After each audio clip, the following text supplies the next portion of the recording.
el trigo y la cizaña van a coexistir siempre dentro de la iglesia. ¿En qué se diferencia? No sé cuántos han ido al campo o a una chacra. Yo tengo la oportunidad, que soy de la Valle, que me llevo cerca de Marcela, siempre voy también por el norte y tengo la oportunidad de ver plantaciones, ¿no? Trigo, he visto, ¿no? ¿Cuál es la diferencia entre el trigo y la cizaña? ¿Ha visto alguna vez usted? No. Algunos no han podido ver, pero los que han visto, o más o menos el conocimiento que tiene, ¿en qué se puede diferenciar? La cizaña no tiene fruto. Oh, sí, efectivamente. Pero son exactamente iguales. Pero una no tiene fruto. El trigo tiene una espiga. En la espiga están los granitos de trigo. La cizaña no tiene espiga. Pero mientras están ambas en el crecimiento, son exactamente iguales. Tú no sabes cuál es cuál. Entonces, ¿qué vas a arrancar si no sabes cuál es cuál? ¿No es cierto? Puedes arrancar la verdadera. Entonces, en la iglesia es así, ¿no? En la iglesia nosotros no podemos decir, yo creo que este es cizaña, este es trigo, ¿no? No, porque podríamos equivocarnos, ¿no es cierto? Amén.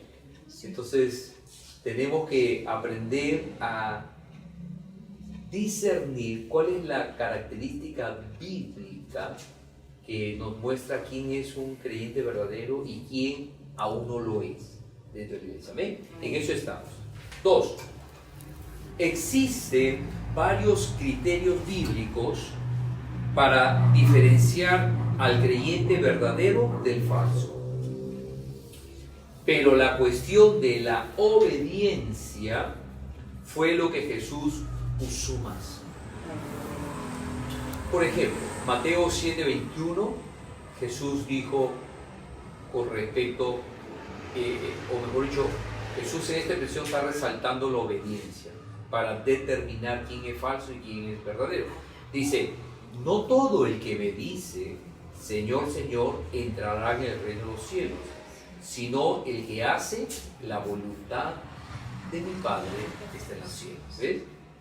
O sea, no todos los que profesan ser cristianos, no todos los que con sus labios dicen yo tengo a Cristo, yo amo a Dios, ¿no? Jesús es mi chochera, como dicen algunos. Siempre algunos dicen, ¿no? Se pasan un poquito de confianzudos, ¿no? Dice, no, Jesús es mi causa, dice, Jesús es mi chochera. Yo con Jesús hablo todos los días, dice, hay personas que dicen así, ¿no es cierto? Pero Jesús dice que no todo el que dice eso realmente entrará al reino de los cielos. Y sabemos nosotros que solo los que son hijos de Dios entran al reino de los cielos. Entonces nosotros podemos decir, no todo el que a Jesús dice Señor, Señor es un hijo de Dios. Pero Jesús pone la clave. Dice, sino el que hace la voluntad de mi Padre. La obediencia, ¿no? Otro texto, Lucas 6:46. Dice, ¿por qué me llamáis Señor, Señor y no hacéis lo que yo digo? Otra vez más, está resaltando el Señor Jesús la obediencia como la evidencia más resaltante en un verdadero creyente. Otro texto más, Juan 8:47. Miren lo que dice, el que es de Dios, las palabras de Dios oye, es decir, está implícito, obedece. ¿Entiendes? Por eso hay paréntesis ahí. Aquí, cuando Jesús dijo, el que tiene oídos oiga, esa expresión oír implica obediencia. ¿Ya? No es solamente un oír así audible, está implicando obediencia. O sea, es como por ejemplo cuando Jesús dijo, mis ovejas oyen mi voz y me siguen. Porque cuando dice y me siguen, está hablando de obediencia, pues, ¿no? Claro. Entonces, el oír en la Biblia es expresado hacia los creyentes, habla de obediencia. Es un sinónimo, prácticamente. Amén. Claro. En la Biblia hay muchos sinónimos que a simple vista cuando usted lo lee ahí, la frase literalmente, no pareciera que dijera eso. Pero cuando usted ve el contexto en el cual se está usando esa frase, puede entender que se está hablando de obediencia en este caso. ¿Amén? ¿Amén? Amén. Muy bien. 3. Así como una moneda tiene dos caras, teniendo ambas una relación inseparable como moneda, así también hay una relación inseparable entre la fe que se profesa,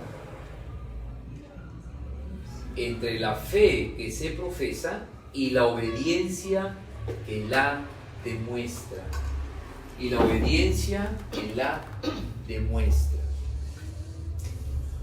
Juan 14.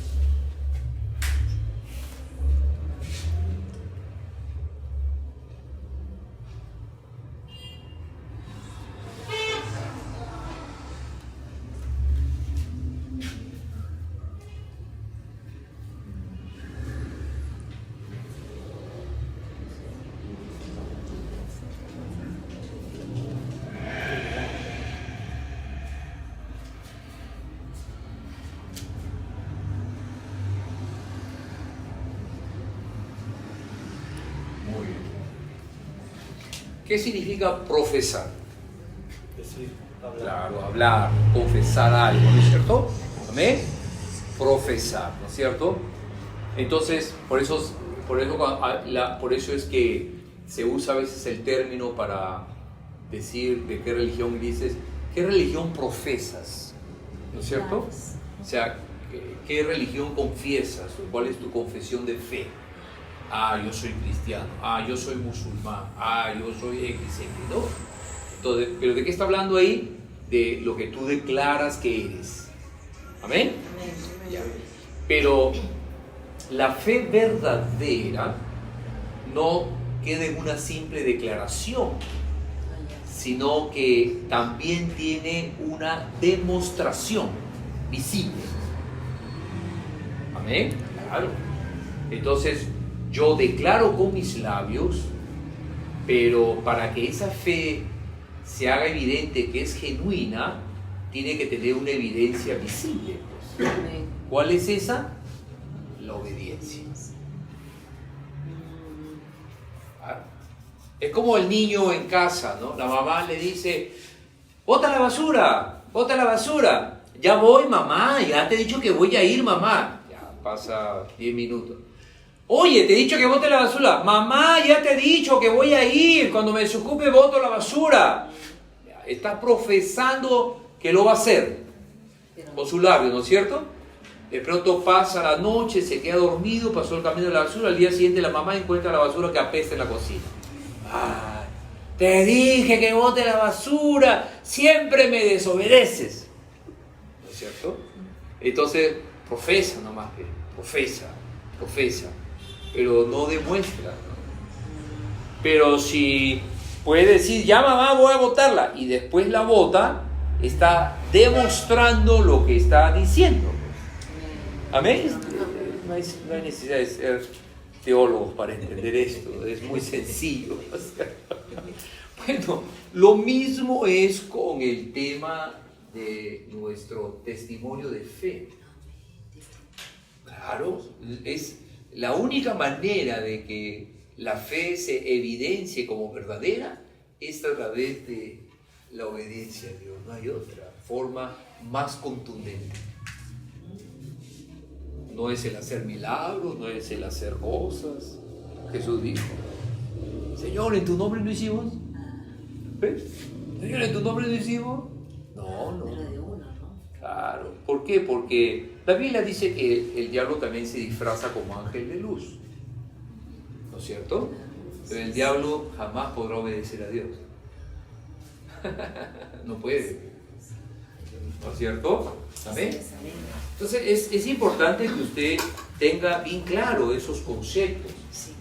Claro, porque ayuda mucho. Uno, a que usted se defina realmente quién es. ¿Cierto? Claro, obviamente. Vamos a continuar para ir ahondando más. 4. Abraham es catalogado como el padre de la fe. El padre de la fe. Cuando él le creyó a Dios, su vida comenzó a ser direccionada por su obediencia a Dios. Génesis 12, 1 al 4 dice: pero Jehová había dicho a Abraham: vete de tu tierra y de tu parentela y de la casa de tu padre a la tierra que te mostraré. Y se fue Abraham como Jehová le dijo, y era Abraham de edad de 75 años cuando salió de Arán. Entonces aquí encontramos la evidencia. Dios le habla a Abraham, Abraham cree, tuvo fe. ¿Cómo demuestra esa fe? Cuando salió, pues. Él salió, pues. Él obedeció, pues, ¿ve? Así es, esa es la característica. ¿Amén? ¿Estamos claros? Amén. Muy bien. 5. Ningún hombre hubiera obedecido como Abraham obedeció a Dios, a menos que éste hubiera conocido a Dios. A menos que éste hubiera conocido a Dios. La obediencia de Abraham sobrepasó los límites de su entendimiento humano, porque su fe era genuina, pues provenía del Dios vivo. Ahora, paren un ratito. ¿Por qué podemos decir que la obediencia de Abraham sobrepasó los límites del entendimiento humano? O sea, fue más allá de la lógica humana. A ver, reflexione en la orden que Dios le da a Moisés y en lo que Moisés hizo. Reflexione. Lo hemos leído hace un momento. En ese texto, ¿cuál es, por así decirlo, el acto que sobrepasa todo entendimiento humano para poder determinar que era una fe genuina? Dios, Abraham no conocía todavía quién era ese Dios. Tibio. Al contrario, para poder obedecer él tuvo que conocerlo al Señor. Ya. Pero, Fue sin ¿en qué saber podemos nada. decir que, Fue sin saber nada. como sin saber nada, más objetiva? Está por ahí, ¿eh? No conocía Mira, No sabía el propósito tampoco que iba a sabía tener. dónde iba a ir. No sabía nada. Dios le dijo algo: vete de tu tierra, de la casa de tu padre y de la casa de tu parentela a la tierra que yo te mostraré. O sea, ¿en qué tiempo está hablando Dios? En tiempo futuro, ¿no es cierto? O sea, Dios no le mostró primero, le dijo: mira, Abraham, esta es la tierra que yo te voy a mostrar, mira bien, visualiza bien, ¿ah? No te vayas a perder por ahí, ¿ah? Visualiza bien, este es el camino, así es la tierra, mira, allá vas a ir. Entonces Abraham vio pues una especie de Dubái así, oh, mira qué lindo, y caminó. No.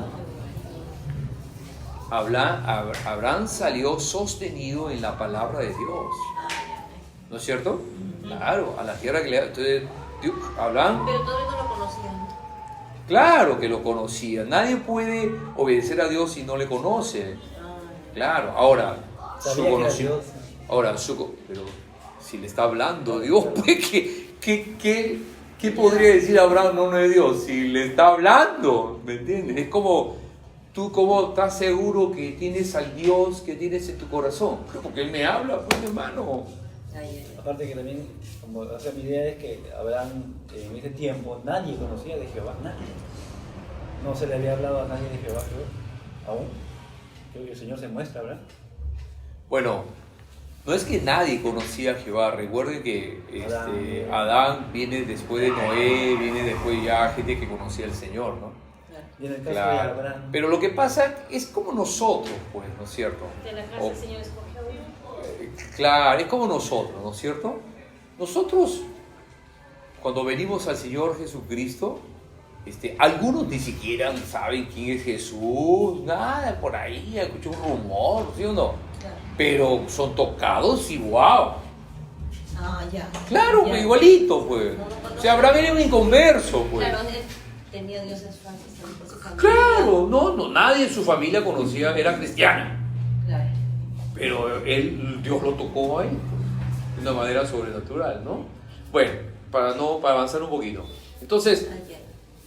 Abraham se sostuvo en lo que Dios le había dicho, sin ver nada, ¿no es cierto? Él demostró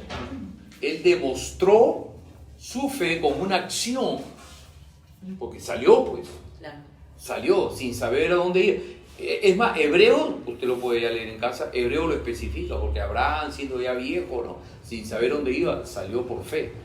O sea, él no sabía exactamente dónde estaba la tierra prometida, cómo era, simplemente se sostuvo en la orden de Dios, en la palabra de Dios, ¿no es cierto? Pero lo que estamos resaltando acá, que Abraham demostró su fe en la palabra de Dios con su obediencia. ¿De qué está hablando esto? De una fe genuina. Una fe verdadera. Amén. Fíjate, cuando uno demuestra, pastor, ahí está Obedeciendo. dando testimonio de su fe genuina. Por supuesto, pues claro, obviamente, ¿no? Es como el ejemplo del hijo, ¿no? Cuando el hijo te obedece, actúa en base a tu orden, está haciendo una demostración que reconoce tu autoridad. Claro, que eres su mamá, que eres su papá, que te está obedeciendo, ¿ves? Se está sometiendo, está demostrando. Amén. Bueno, lo mismo es nosotros con el Señor, pues. Claro, obviamente, lo mismo, ¿no? Vamos a continuar para ir entendiendo un poquito más esto, ¿no? Muy bien. 6. La fe y la obediencia de Abraham revelan dos cosas importantes para nosotros. La fe y la obediencia de Abraham revelan dos cosas importantes para nosotros. La primera es que su fe evidencia una relación con Dios. Su fe evidencia una relación con Dios. Perdón un ratito.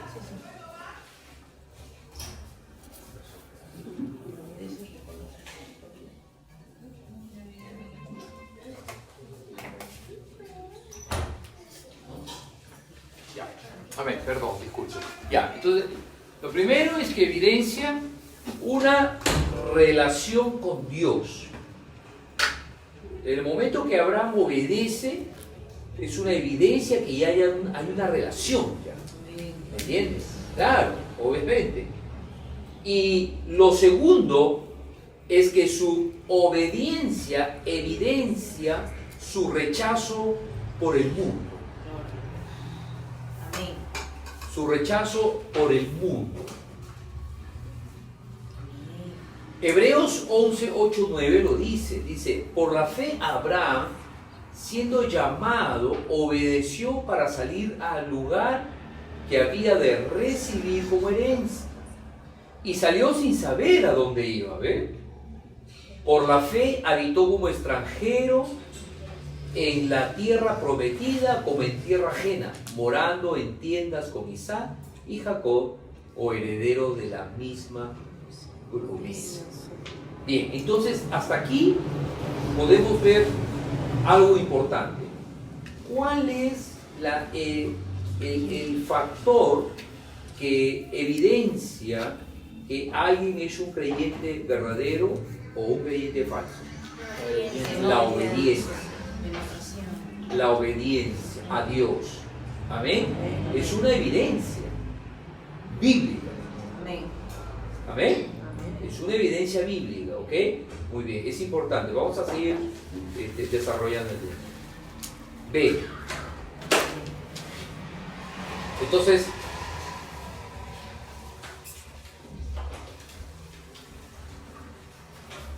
amén.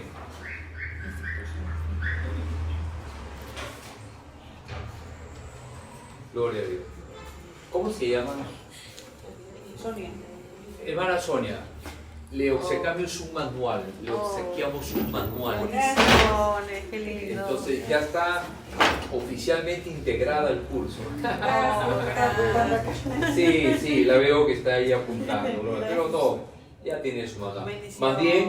Más bien, en casa, no sé, préstese para que rellene el resto y usted de repente le puede dar una cierta explicación de acuerdo a lo que, ¿no? Para que ponerla al día.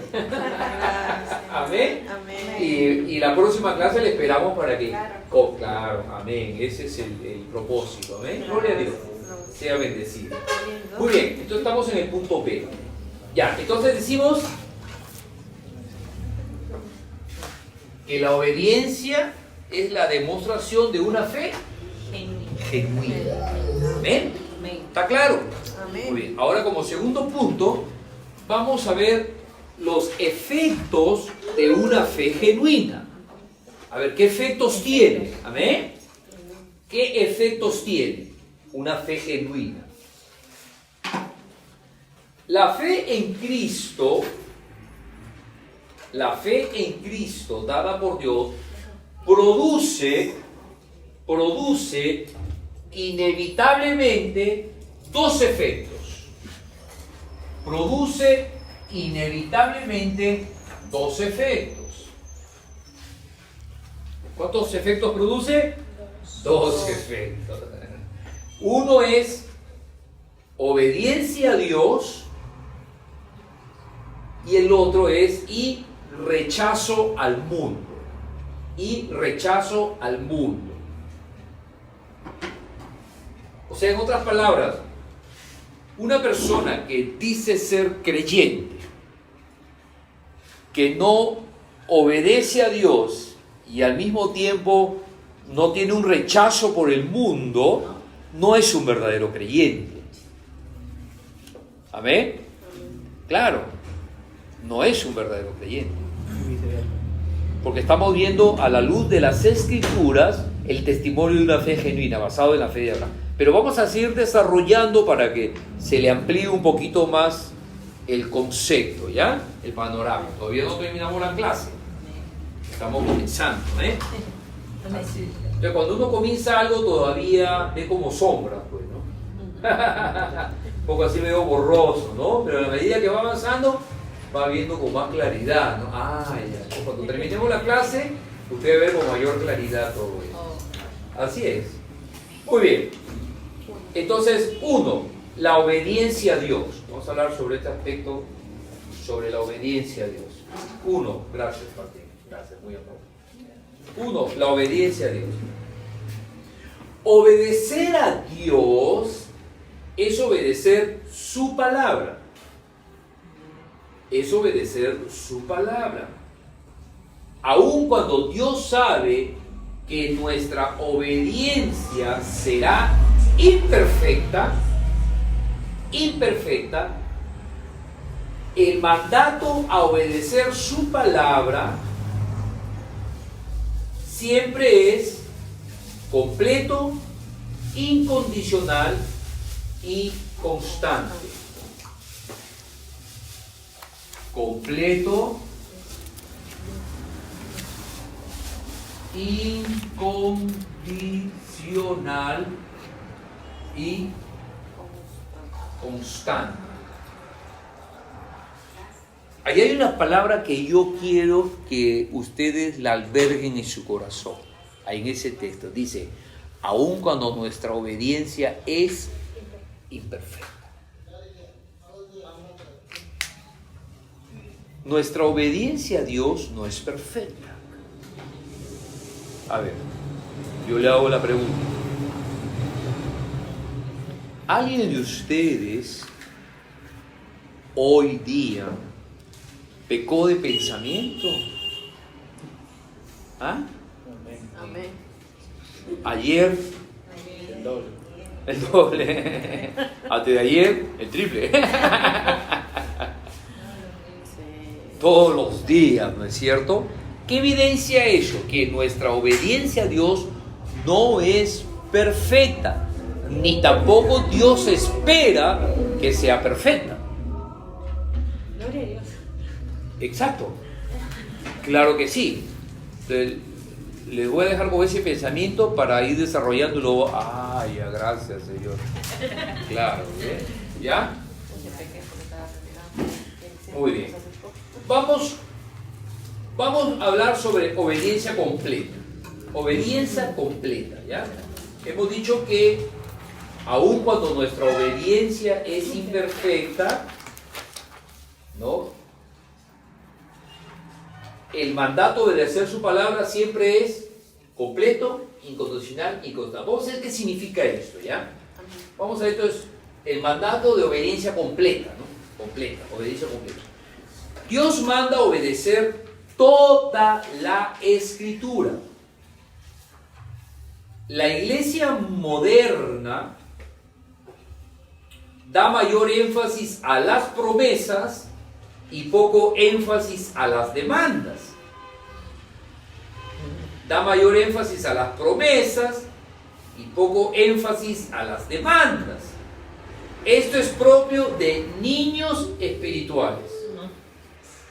Esto es propio de niños espirituales.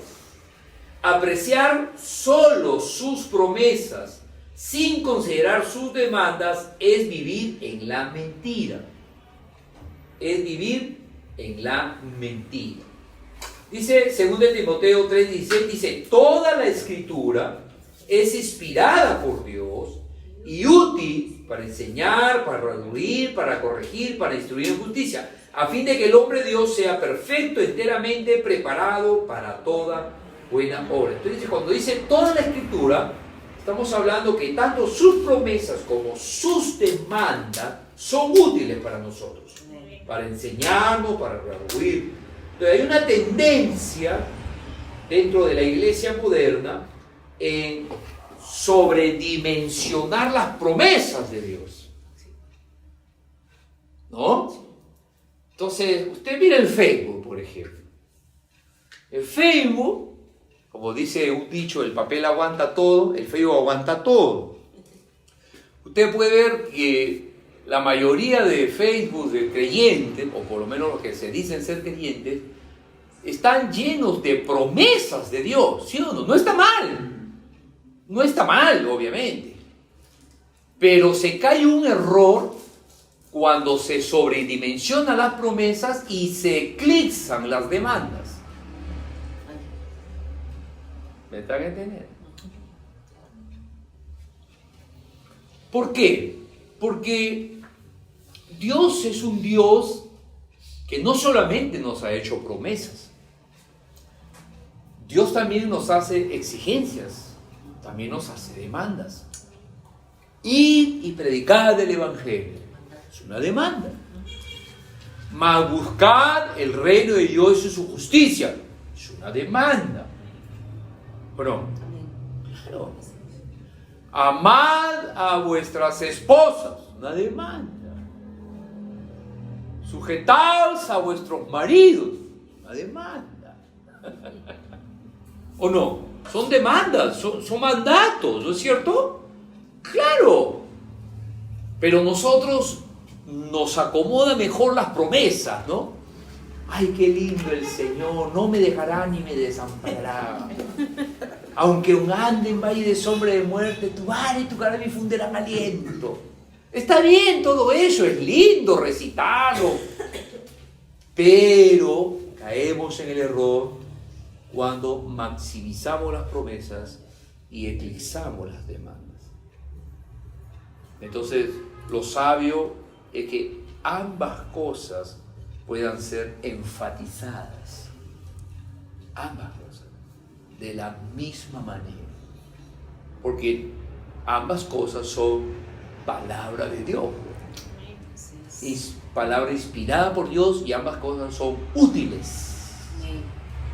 ¿Amén? Claro. Entonces, pero muy poca demanda se ve en la iglesia de estos días. ¿No es cierto? Una persona, por ejemplo, por ahí está con crisis económica, ¿no? Y la tendencia es, no te preocupes, hermano, el Señor ha prometido sostenerte, ayudarte.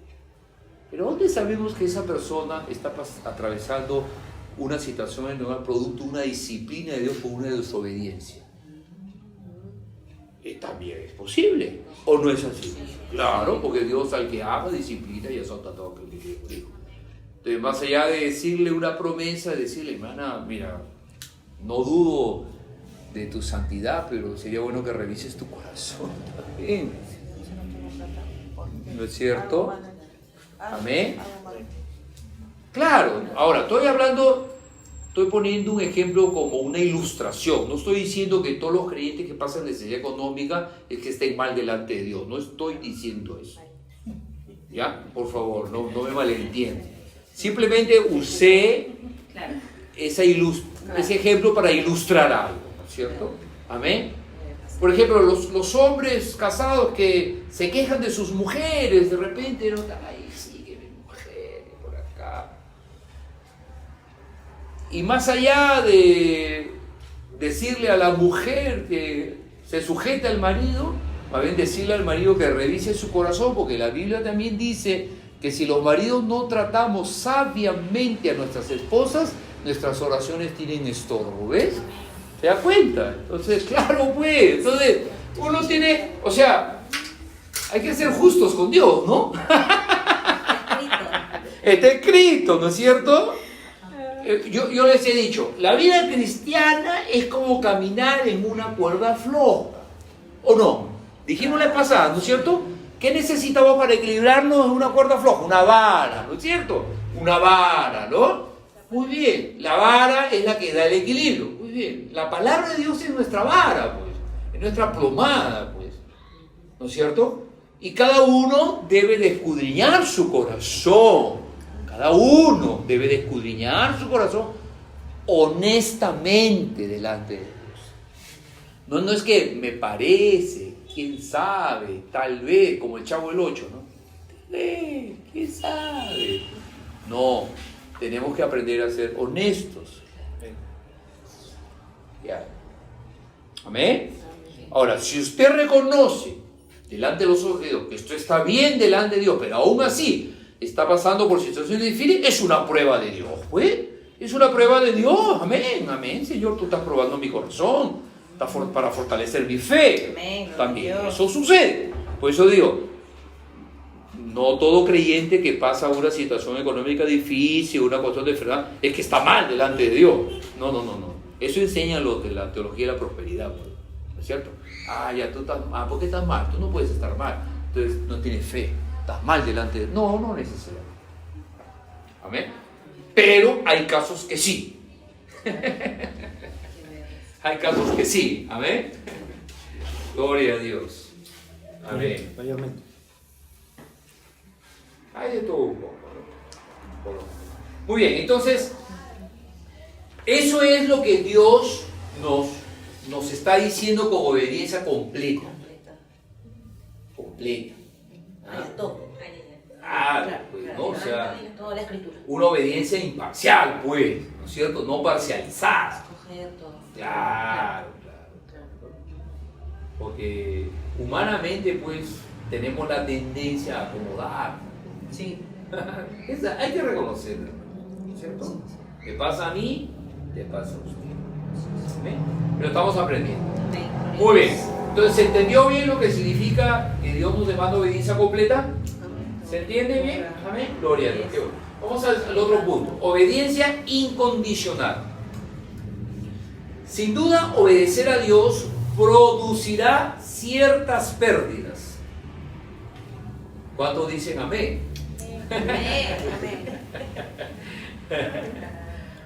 Para comenzar, obedecer a Dios te lleva a perder tu propia vida.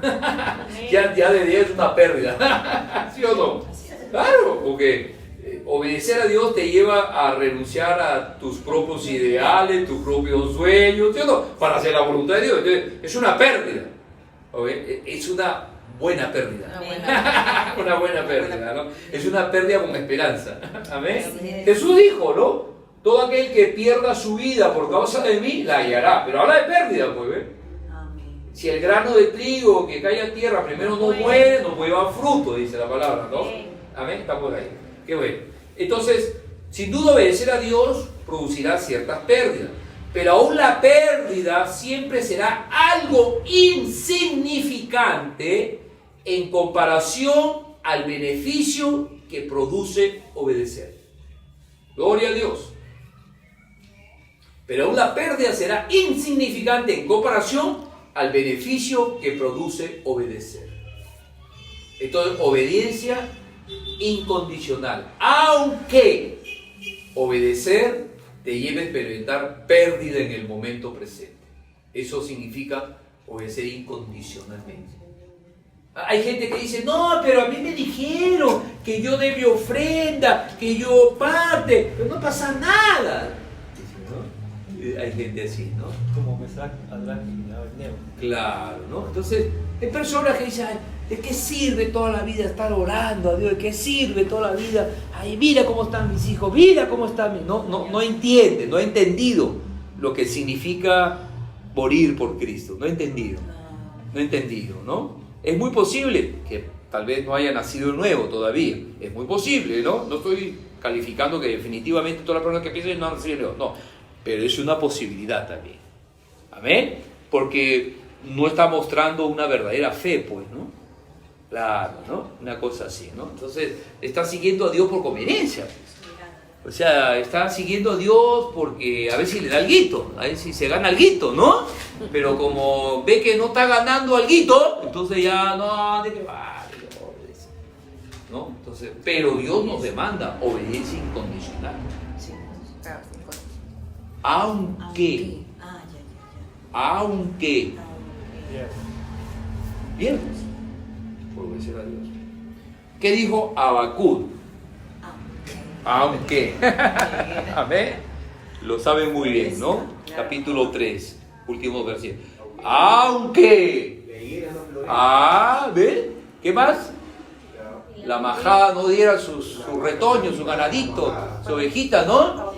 Con todo, yo me alegraré en el Dios de mi salvación. ¿Ve? Ahí está, ve. Aunque, ¿qué está hablando Habacuc ahí? Obediencia incondicional. Sin condiciones, pues, ¿ve? Pese a todo, hace lo que pase. Job, cuando su mujer, ¿no? Le dijo, Job dijo, Jehová Dios dio, Jehová Dios quitó. Sea el nombre de Jehová bendito. En todo esto, Job no pecó con sus labios. Ahí está, obediencia incondicional. El hombre estaba...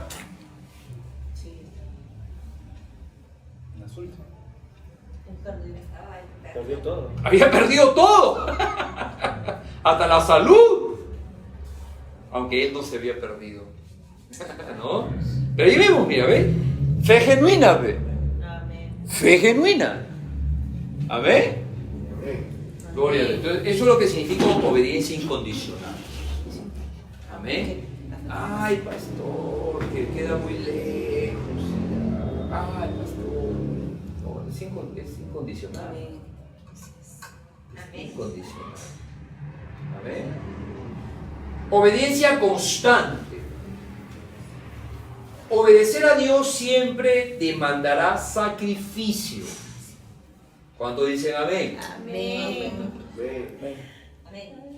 Pues involucra negarnos a sí mismos. Por esta causa muchos obedecen por algún tiempo, pues cansados de no conseguir lo que buscaban, vuelven a su propia vida carnal. Gálatas 6:9 dice, no nos cansemos pues de hacer bien, porque a su tiempo segaremos si no desmayamos. Dios nos demanda entonces, aunque nuestra obediencia es imperfecta, aún así Dios nos demanda obediencia completa, incondicional y constante. ¿Amén? ¿Está claro este puntito? Amén. Muy bien. B. Nuestra obediencia a Dios nunca debe de estar influenciada por el temor, ese miedo a ser castigados. Nuestro temor por obedecer debe ser una actitud reverente. Es decir, seriedad, dedicación y prontitud. Pues hacemos lo que el Creador nos confía hacer. Por ejemplo, Noé tuvo una obediencia completa, incondicional y constante para construir el arca. 120 años de demoró. No cuestionó, fue incondicional. Mira lo que dice Hebreos 11:7. Por la fe Noé, cuando fue advertido por Dios acerca de cosas que aún no se veían, con temor preparó el arca en que su casa se salvase. Cuando dice con temor, con reverencia. La Biblia, cuando nos habla del temor a Dios, habla de reverencia, de un temor reverente, no habla de miedo. Es diferente, ¿amén? Es como, por ejemplo,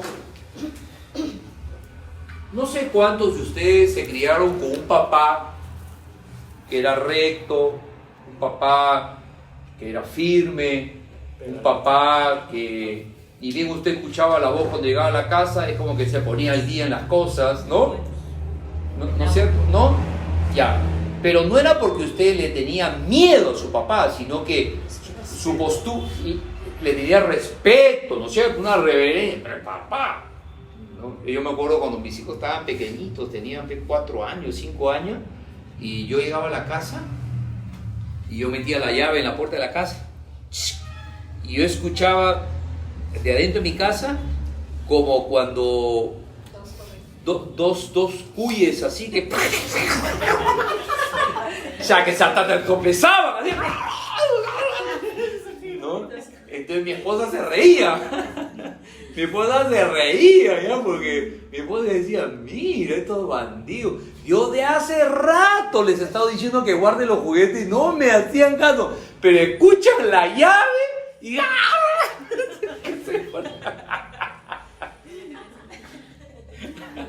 Soy un temor reverente, ¿no? No era miedo, porque después yo entraba, venía y me acariñaba, los acariñaba, no era un miedo, ¿no?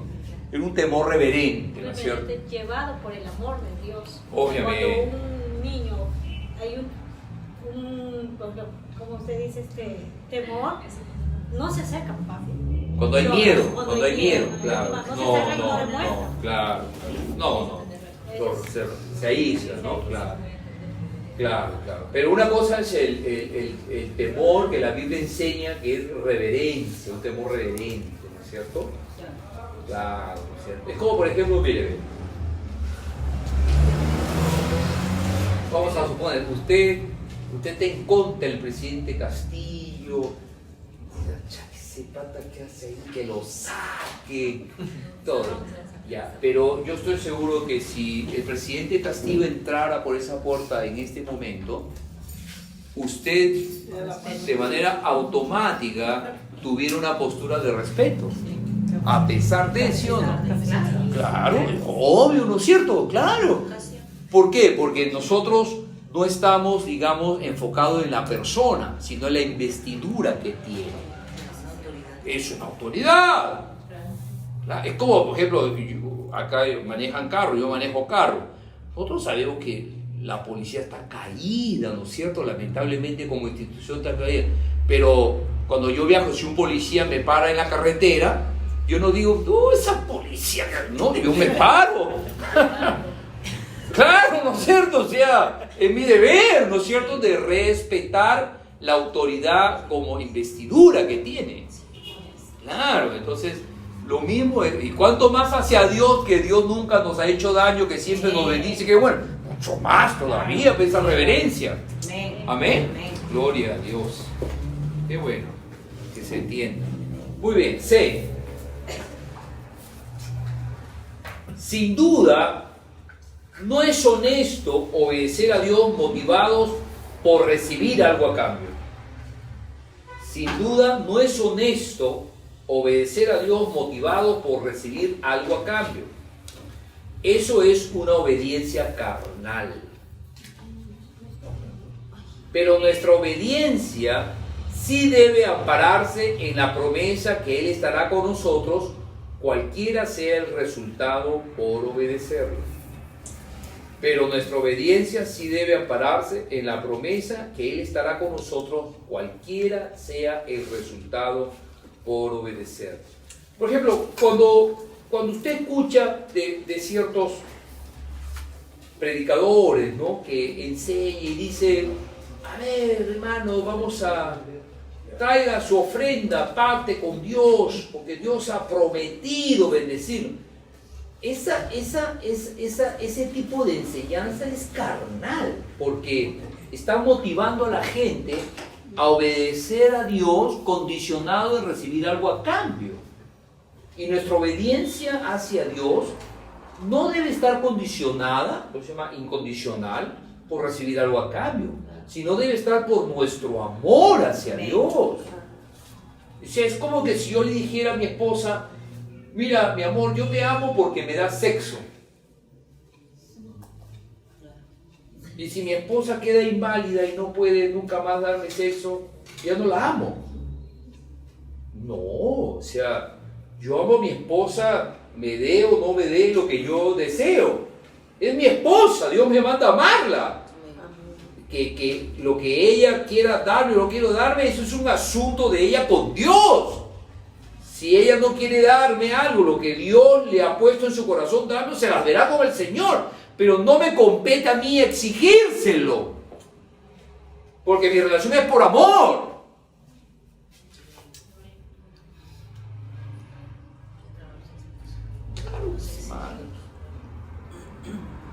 Aunque mi esposa nunca me dé nada, Dios me manda a amar.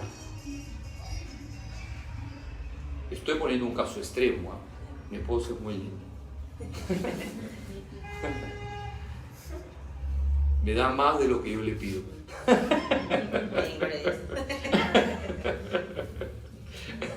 Es como el Señor, más abundantemente de lo que pensamos o pedimos. Claro que cuando también está cruzada, también mejor ni me cruzo por ella. Somos humanos. Bueno, entonces es por amor. O sea, mire, hermano, ¿qué ha hecho Cristo por ti? Dime tú el milagro más grande que Dios ha hecho Cristo por ti. ¿Cuál es el milagro más grande que Dios ha hecho Cristo por ti? ¿Que esté acá? Le sacó del lugar. ¿En qué lugar estabas? Perdida. A ver. Nos salvó, pues, ¿no es cierto? Es el milagro más grande. ¿Sí o no?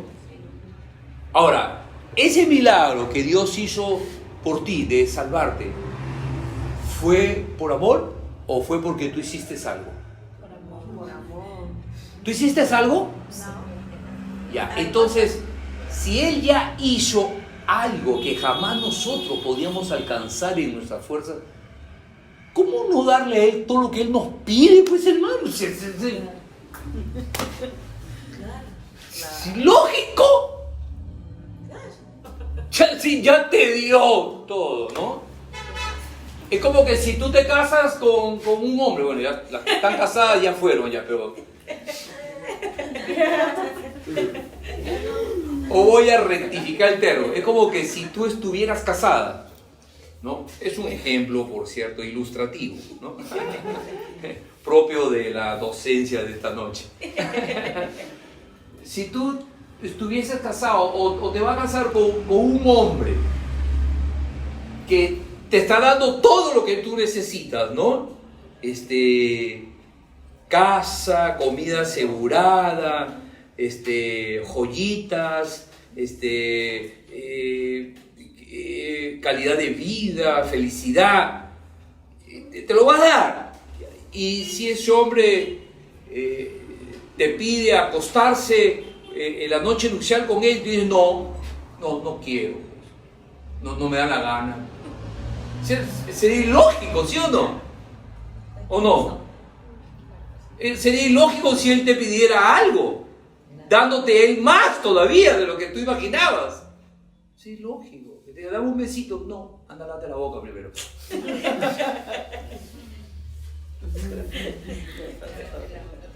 Hay gente que eso hace con Dios. Eso hace con Dios. Dándonos todo, su vida por nosotros. Pero eso hace. y no se dan cuenta. ¿Eh? Tremendo, ¿no? ¿Dónde estamos? ¿Dos? Dos. Hemos visto entonces en el punto 1, hemos estado hablando sobre la obediencia a Dios. Amén. Hemos visto este concepto, abuelo de pájaro, es Dios nos manda la obediencia completa, incondicional y constante. Ahora vamos a ver lo que significa, la otra parte de lo que significa nuestra fe, que es rechazar al mundo. Amén. Hemos dicho que hay dos efectos que produce la fe genuina en nosotros. Uno es la obediencia a Dios. Amén. Ahora, esta obediencia completa y constante es progresiva en nosotros, no es perfecta. Porque mientras que estamos acá, fallamos, pero nunca dejamos de seguir en la recta de obedecer.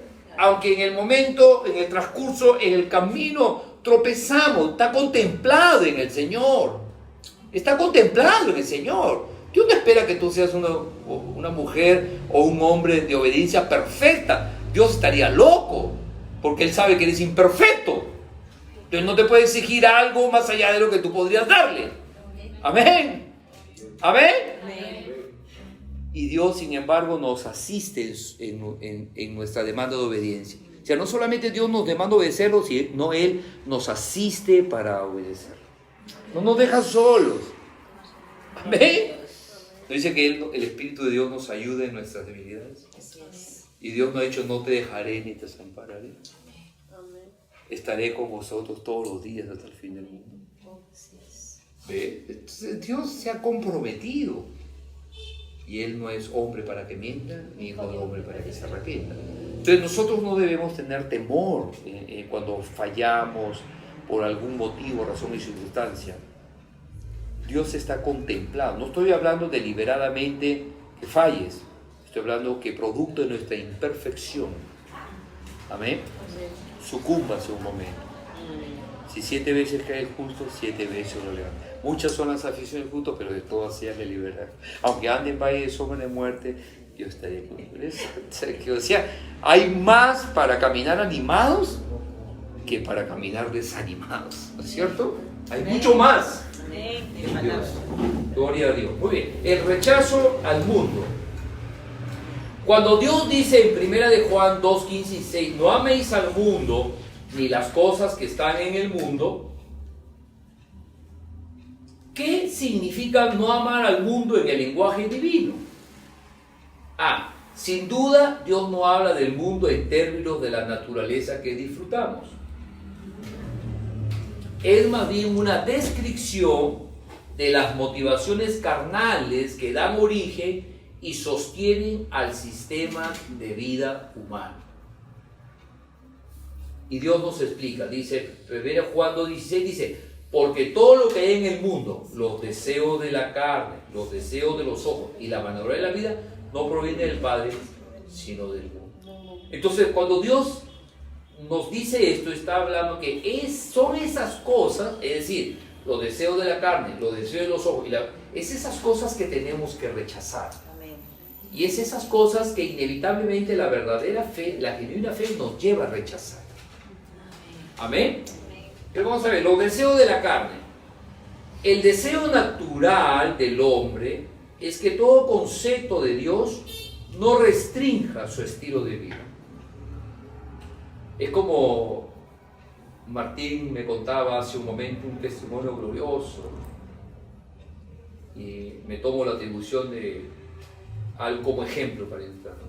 Martín decía que le había dicho algo a Dios, pero al mismo tiempo él se decía en sí mismo, ojalá que no me haya escuchado. ¿No? Como para que no se cumpla eso, ¿no? O sea, al mismo tiempo su carne rechazaba eso mismo que estaba pidiendo, ¿no? Una lucha, pues, ¿no? ¿Por qué? Porque ese es el deseo de la carne. El deseo de la carne es anti-Dios. Anti-Dios. La carne rechaza todo lo que es de Dios. Entonces, el mundo vive así, pues. El mundo rechaza todo lo que... ¿Y cómo lo rechaza? Con ciertos actos de ser... A ver, la palabra es... consejos, actos que desafían a Dios, ¿no? Dice, es una posición que Dios confronta con nuestro testimonio de vida. Ocultar nuestra fe por no ofender al inconverso es una forma de amar al mundo. Ocultar nuestra fe por no ofender al inconverso es una forma de amar al mundo.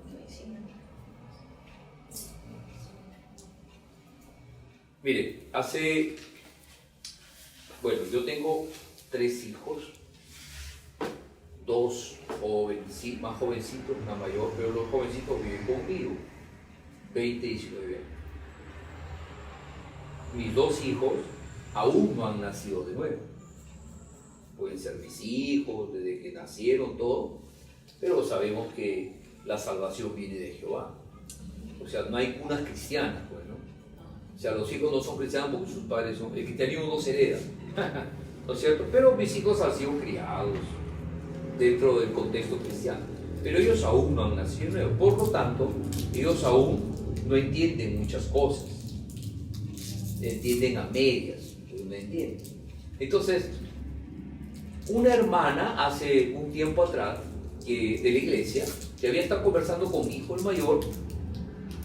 Esta hermana le había estado expresando algunos términos que a él no le habían agradado, como por ejemplo, ¿no? Esta hermana le había dicho, lo que pasa que tú todavía estás muerto espiritualmente, le había dicho, ¿no es cierto? Tú todavía estás muerto espiritualmente, por eso es que no entiendes bien muchas cosas. Tú necesitas que Dios te resucite, necesitas que Dios te haga nacer de nuevo. Entonces a mi hijo no le había agradado el término, tú estás muerto espiritualmente. Entonces él llegó a la casa, no quejándose, pero en la conversación que estábamos teniendo, dijo, sí, me incomodó un poco lo que la hermana me dijo, que el hecho de que yo estoy muerto espiritualmente, se había ofendido, mira, ¿eh? Entonces mi esposa, ¿cómo? No lo va a entender bien. Ya, pero lo había ofendido. Ya, más allá que no lo entendió, lo había ofendido. Porque también tú puedes decir, bueno, no lo entiendo, pero cabe la posibilidad, pues no, también. No, él lo había ofendido. Estaba ofendido, se sentía. Entonces mi esposa, como toda mamá que trata de que su hijito, pues ya saben ustedes, mamás. Entonces me dice mi esposa, me dice, José Luis, tienes que hablar con la hermana tal para que no se esté expresando así con José Mauricio. Entonces en el momento yo dije, ya voy a hablar con ella. Pero después, cuando yo estaba analizando ya en mi mente, después a solas, la conversación, ¿y por qué voy a hablar con la hermana? Está bien lo que ella ha dicho. O sea, lo que le ha dicho es bíblico, es la verdad. Y si él se ha sentido ofendido, es su carne, pues. Claro, al contrario, yo le voy a dar gracias a Dios, gracias a la hermana por confrontar a mis hijos con la verdad. Porque es lo que necesitan, pues. Y no se lo había dicho de mala gana. Simplemente le había dicho eso. Lo que pasa es que tú todavía estás muerto espiritualmente, por eso es que no entiendes muchas cosas. Necesitas que Dios te resucite, necesitas que Dios te haga nacer de nuevo. Ya pues, ¿qué le voy a decir a la hermana? Oye, hermana, ¿por qué le hablas así a mí? Soy el pastor, yo enseño eso. Yo enseño eso en la iglesia. Amén. Entonces, no, ya no le dije nada, ¿no? Tampoco le he felicitado, ¿no? Pero no le dije nada, dije, amén, qué bueno que hay una persona en la iglesia que se atreve a decirle las cosas como deben ser, ¿no? Está creciendo. Claro, está creciendo, ¿no? Amén, amén. Gloria a Dios. Entonces, eso, o sea, a veces nosotros cuidamos no ofender. No ofender. Sin embargo, el mundo diariamente ofende a Dios y no decimos nada. O sea, estamos cuidando más que el impío, bueno, el inconverso, ya para que suene, para que no suene duro, ¿no? Pero la palabra bíblica es impío, porque impío es el que hace impiedad. Y el inconverso hace impiedad, pues, actúa impíamente, pues, comete pecado. Pero bueno, entonces nosotros cuidamos que el inconverso no se ofenda. Pero el inconverso todos los días ofende a Dios y nosotros no decimos nada. O sea que somos más sensibles porque el inconverso no se ofende que por lo que están ofendiendo a Dios, que es nuestro Padre. ¡Oh, wow! ¿Qué es esto? Claro, no nos vamos a pelear con todo el mundo porque ofende a Dios. Pero lo que voy es que uso estos términos para reflexionar, pues, en que tenemos nosotros que no caer un sentimentalismo, digamos, que nos lleve a callar nuestra fe, pues, ¿no? Claro, equilibrio. No podemos nosotros ser ofensivos en el hecho de usar términos peyorativos, calificativos, ¿no? Yo no estoy de acuerdo, pues, que es como esas marchas que salen pro familia, ¿no? Bueno, yo la verdad, yo no estoy en contra de las marchas porque Dios nos ha dado la capacidad y la libertad de expresarnos, ¿no es cierto? Ante todo aquello que consideremos mal, obviamente, ¿no es cierto? Pero, por ejemplo, salen marchas, digamos, vamos a suponer contra el matrimonio gay, que estamos totalmente en contra. Pero dice, los homosexuales no heredarán el reino de los cielos. Pero es una manera de protestar. Porque la Biblia no solamente dice que los homosexuales no heredarán el reino de los cielos, dice que los mentirosos también. Y nadie se ofende porque la gente miente. Nosotros hemos clasificado los pecados. ¿Ves? Tu vecino es adúltero y a ti no te molesta, pero si es homosexual te incomoda. O sea, ¿qué pasa? Estás clasificando los pecados, ¿qué? ¿Pecado venial, pecado mortal? Como el católico. No, tenemos que ser sabios si queremos alcanzar al mundo para Cristo. Dios no nos ha llamado a ser tolerantes con el pecado, pero tampoco Dios nos ha llamado a ser peyorativos con el mundo, ¿no? Obviamente. Ahora, ese texto de la Biblia no está puesto para que tú lo prediques al mundo. Si tú te das cuenta, ese texto, esa expresión, está dentro de una carta que está dirigida a la iglesia, no al mundo. 1 Corintios. Exacto. Entonces, hay que tener cuidado con esas cosas, ¿ves? Pero también hay un otro extremo, pues, de que no, mejor no le digo, se vaya a molestar. Tú lo llevas a tu casa, no, mi hermana, mira, pastor, por si acaso, vamos a ir a almorzar a mi casa, pero mejor no hable de Dios, porque en mi casa se alteran, se ponen como gatos encrespados, ¿no? Entonces, ¿me entiendes? Y me va a traer conflictos a mí. Una cosa así, ¿no? Sí. No, hay que tener cuidado. No, pues, ¿qué vamos a hacer si yo ofendo? Es la verdad. Yo no estoy siendo ofensivo, estoy hablando la verdad. Es como cuando tú le dices a la gente, ¿no? Sí, pero tú necesitas a Cristo. Todos necesitamos de Cristo. ¿Entiendes? ¿No? Una cosa así, siempre, ¿no? ¿Sí o no? No, pero la Biblia dice que tú eres pecador. Todos somos pecadores. siempre las personas se quieren esconder en el montón, ¿no? Sí, sí. Claro que la luz les alumbra, pues, las tinieblas, ¿no? Quieren, Pero bueno, eso es en cuanto a los deseos de la carne, ¿no? Hay que tener cuidado. Después, los deseos de los ojos. El ser humano fácilmente es cautivado por lo que ve. Fácilmente es cautivado por lo que ve. Todo lo que considera atractivo, bueno a sus ojos, lo desea. La serpiente, Satanás, logró en Eva estimular sus sentidos de la vista. Después ella desobedeció a Dios. Dice, y vio la mujer que el árbol era bueno para comer y que era agradable a los ojos y árbol codiciable para alcanzar la sabiduría, y tomó de su fruto y comió, y dio también a su marido, el cual comió así como ella. Desde ahí la humanidad vive saciando lo que sus ojos desean, sin discernir si es bueno o malo, necesario o no. Toda su vida se resume a satisfacer esa necesidad temporal, menospreciando las cosas que no se ven, las eternas. Vivir así también es amar al mundo. Nosotros los creyentes debemos tener mucho cuidado con determinadas cosas, ¿no?, que nos parecen inofensivas, pero terminan minando nuestra fe. Por ejemplo,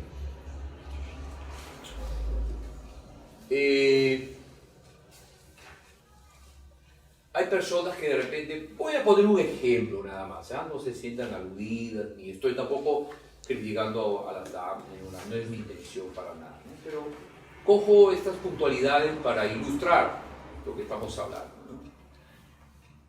Supongamos una señorita, puede ser un varón también, obviamente, pasa por una tienda y ve un vestido en un maniquí, un escaparate. ¡Qué lindo!, ¿no? Está bonito el vestido, la atrae, ¿no? Entonces ella de repente no tiene el recurso necesario para comprárselo, inclusive está debiendo un mes de su casa, ¿no?, y un mes del colegio de sus hijos. Pero le ha cautivado tanto el vestido que más allá de los deudas que tiene, se compra el vestido, ¿no? Usando su libertad en Cristo. ¿No? No sé si me están entendiendo el ejemplo, ¿no? Eso no está bien. Claro, porque tú estás dejándote persuadir por un deseo de tus ojos simplemente. Porque eso, si bien es cierto, te quedaría muy bien, es muy bonito y Dios no tiene ningún problema de dártelo ni usarlo, pero estás tú dejando de pagar algo, de ponerte al día con algo simplemente por satisfacer un deseo de tus ojos.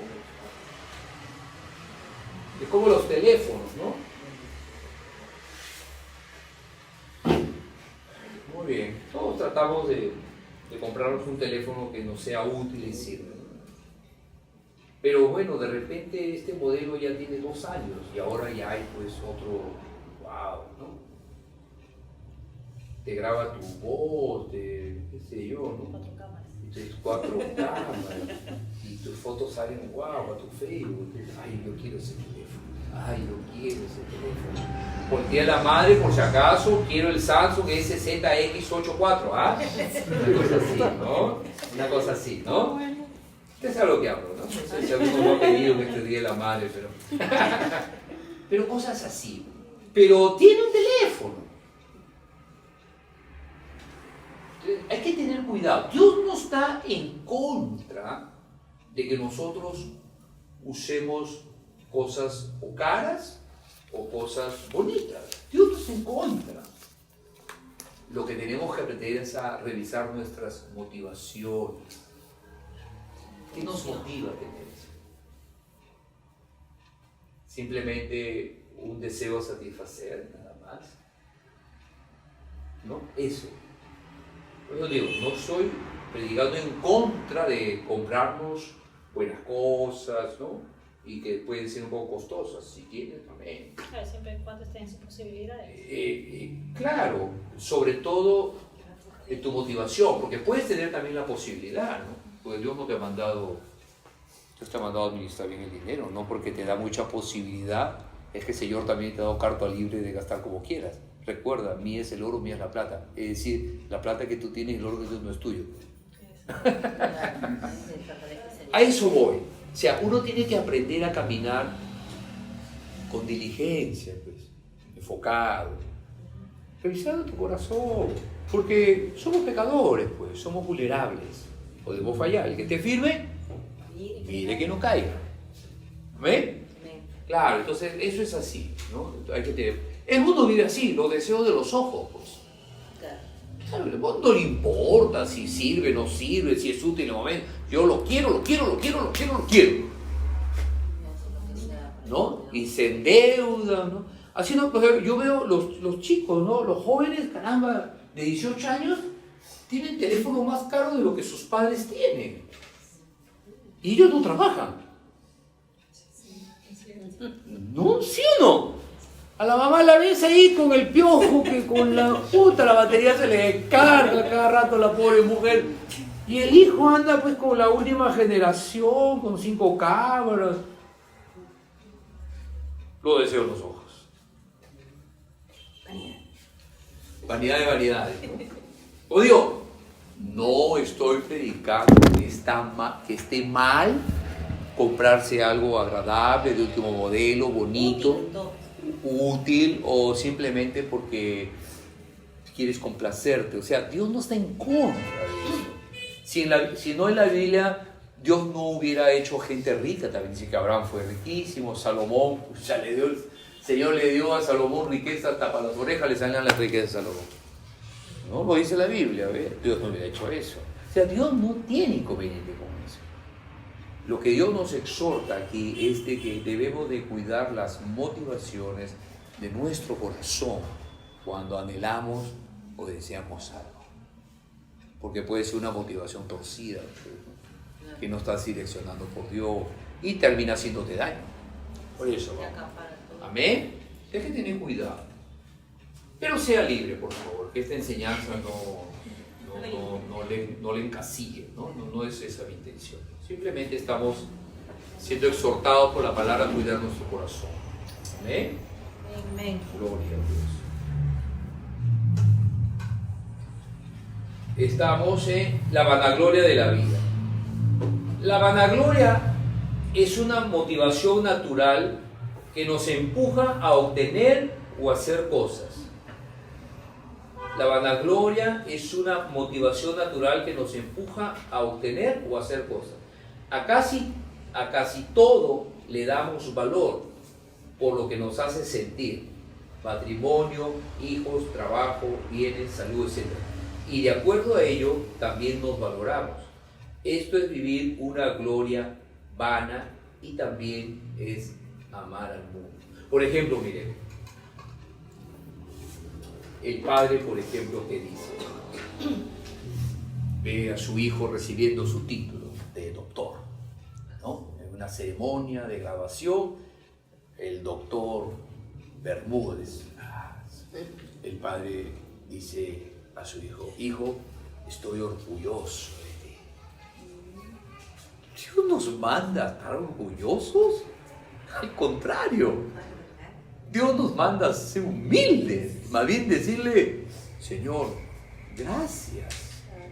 Gracias, Señor, porque has permitido que este sinvergüenza pueda terminar medicina, a pesar que era lo corcho y lo tapado que era y lo ocioso, por así decirlo, ¿no? Estoy exagerando.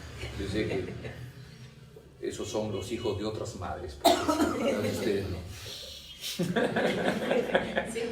¿No es cierto? Pero Dios no nos manda, pues, a estar orgulloso por nada. Eso es una vanagloria. Mañana tu hijo se muere y tu orgullo se murió contigo.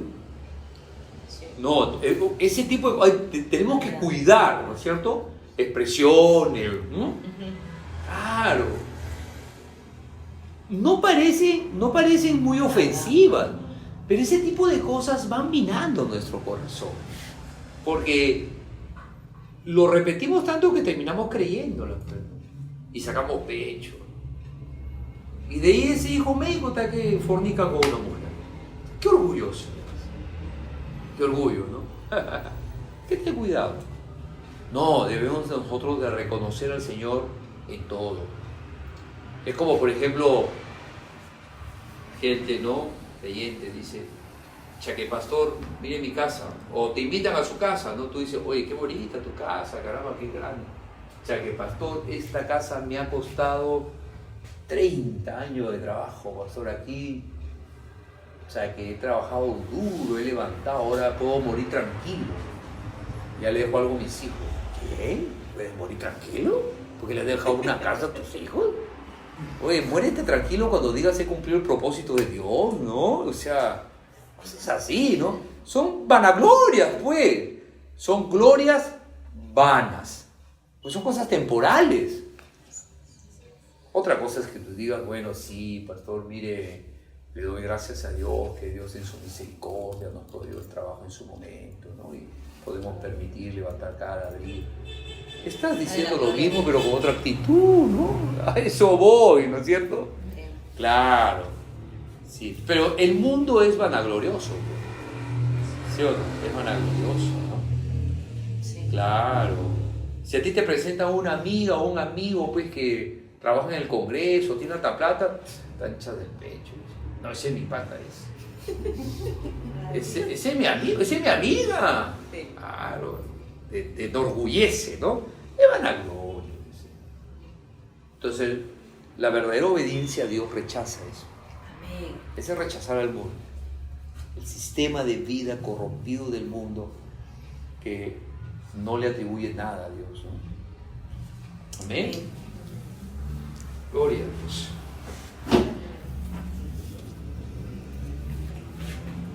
Rechazar, no amar el sistema de vida natural es una actitud básica para el crecimiento espiritual. Es una actitud básica para el crecimiento espiritual. Cuanto más libres somos del mundo, más libre será nuestro camino hacia la madurez en Cristo. Más libre será nuestro